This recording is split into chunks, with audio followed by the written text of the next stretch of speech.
Hello दोस्तों, अनेक रंगों की दास्तान पेश करते हैं नया विवाह पार्ट 3। आशा ने हौसला बढ़ाने वाली मुस्कुराहट के साथ कहा, सालन नहीं, वो बनाना आता है।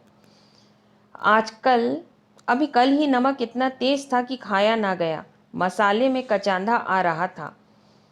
जब मैं सालन बना रहा था तब आप कब थी यहाँ? अच्छा, तो मैं जब यहाँ बैठी रहूंगी तब तुम्हारा सालन बढ़िया पकेगा। आप बैठी रहती हैं तो मेरी अकल ठिकाने रहती है। आशा को जुगल की इन भोली बातों पर खूब हंसी आ रही थी। हंसी को रोकना चाहती थी, पर वह इस तरह निकल पड़ती थी जैसे भरी बोतल उड़ेल दी गई हो। और मैं नहीं रहती तब? तब तो आपके कमरे के द्वार पर जा बैठता हूँ, वहाँ बैठकर अपनी तकदीर को रोता हूँ। आशा ने हंसी रोककर पूछा, क्यों रोते हो? यह ना पूछिए बहू जी, आप इन बातों को नहीं समझेंगी। आशा ने उसके मुंह की ओर प्रश्न की आंखों से देखा। उसका आशय कुछ तो समझ गई, पर न समझने का बहाना किया। तुम्हारे दादा आ जाएंगे तब तुम चले जाओगे। और क्या करूंगी बहू, और क्या करूंगा बहू जी? यहाँ कोई काम दिलवा दीजिए तो पड़ा रहूंगा। मुझे मोटर चलाना सिखवा दीजिए, आपको खूब सैर कराया करूंगा। नहीं नहीं बहू जी, आप हट जाइए, मैं पतीली उतार लूँगा।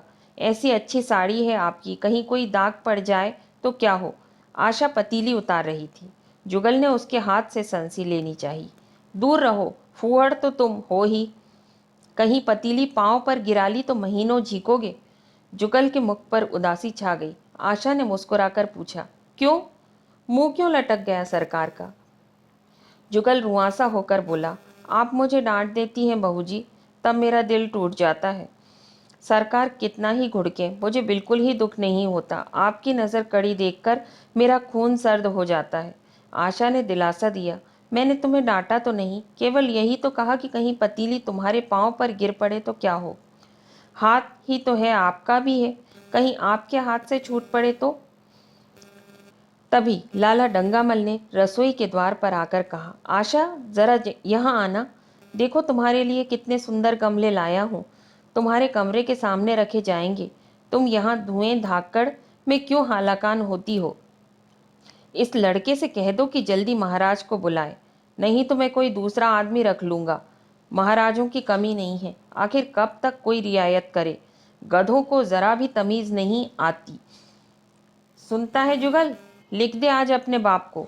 चूल्हे पर तवा रखा हुआ था। आशा रोटियां बेलने में लगी थी। जुगल तवे के लिए रोटियों का इंतजार कर रहा था। ऐसी हालत में भला आशा कैसे गमले देखने जाती? उसने कहा, जुगल रोटियां टेढ़ी मेढ़ी बेल डालेगा। लाला जी ने कुछ चिढ़कर कहा, अगर रोटियां टेढ़ी मेढ़ी बेलेगा तो निकाल दिया जाएगा। आशा ने अनसुनी करके बोला, 10-5 दिन में सीख जाएगा, निकालने की क्या जरूरत है। तुम आकर बतला दो गमले कहाँ रखे जाएं। कहती तो हूँ रोटियां बेलकर आती हूँ। नहीं, मैं कहता हूँ तुम रोटियां मत बेलो। आप तो खामखा जिद करते हैं। लाला जी सन्नाटे में आ गए। आशा ने कभी इतनी रुखाई से उन्हें जवाब न दिया था, और यह केवल रुखाई न थी, इसमें कटुता भी थी। लज्जित होकर चले गए। उन्हें ऐसा क्रोध आ रहा था कि इन गमलों को तोड़कर फेंक दें और सारे पौधों को चूल्हे में जल डाल दें। जुगल ने सहमे हुए स्वर में कहा, आप चली जाएं बहू जी, सरकार बिगड़ जाएंगे।